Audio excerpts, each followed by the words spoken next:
జనాలు ఎంత విచిత్రం అంటే వాళ్ళ అవసరాలు తీరంగానే ఎట్లా ప్లేట్ పేరేస్తారు.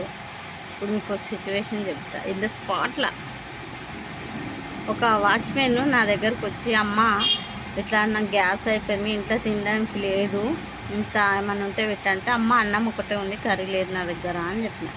ఇట్లా అంటే మీ ఓనర్ ఆమెను అడగొద్దా అంటే, అడిగిన పెట్టానన్నది, ఇంత డికాషన్ అన్న పెట్టి అమ్మ అని అంటే, ఇంత డికాషన్ కూడా వేయలేదమ్మా, నాకు కాల్ చేస్తున్నా, నాకు ఉండబుద్ధి అయితే లేదు అన్న.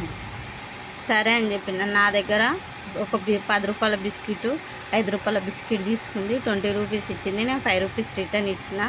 దగ్గర పెట్టుకొని ఏదో ఒకటి చెప్తానే ఉంది. సరే వెళ్ళమ్మా అని చెప్పి ఆమెకు అరేంజ్ చేసిన. అదే బిల్డింగ్లో 2nd ఫ్లోర్లో ఉండేట ఆమెకు, అక్క ఇట్లా పరిస్థితి, ఆమెకు ఇట్లా అంటే నేను పెడితే ఒక అర్ధగంట ఆగి రమ్మని అని చెప్పింది. సరే ఆమె 2nd ఫ్లోర్ ఆమె పెడతాదంట, వెళ్ళు అని చెప్పి చెప్పిన. ఆమె నేను 20 రూపీస్ ఇచ్చినప్పుడు 5 రూపీస్ రిటర్న్ ఇచ్చింది, తీసుకుంది. అక్కడ ఒక అతను స్మోక్ చేస్తుండు, ఆయన కూడా వింటుండు, చూస్తుండు. కానీ తిరిగి నన్ను ఏమన్నది, నాకు 5 రూపీస్ ఇవ్వక్క అన్నది. ఇచ్చినాక ఇందాకనంటే లేదక్క ఇవ్వలేదక్క అన్నది. కానీ నా మైండ్లో ఒకటే ఆలోచన వచ్చింది, ఇందాక 10 రూపీస్ ఇచ్చింది, 15 రూపీస్ అయినా అంటే లేవన్నది.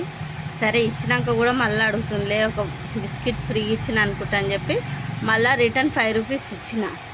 అంతా తెలుసు అని అంటే, అక్కడ ఆమె వెళ్ళిపోయినాక స్పాట్లో అతను అంటుండో, మీరు 5 రూపీస్ ఇచ్చినాక ఆమె పర్సులో వేసుకుంది, నేను కూడా చూసిన, కానీ అప్పుడే చెప్దాం అనుకున్నా, ఎందుకులే అని ఊరుకున్నా, మీరు గట్టిగా అడిగేది ఉండేది అంటే, నేను ఆమెకు ఫుడ్ లేదంటే ఫుడ్ అరేంజ్ చేసిన, పోనీలే అని నేను ఆమె మీద జాలి చూపిస్తే కనీసం ఆమె కృతజ్ఞత కూడా లేకుండా ఎలా బిహేవ్ చేసింది చూడండి. అంటే అవసరం తీరంగానే మనుషులు ఈ విధంగా ఉన్నారు అనేది ఇంత కళ్ళకు గట్టినట్టు తెలుసు.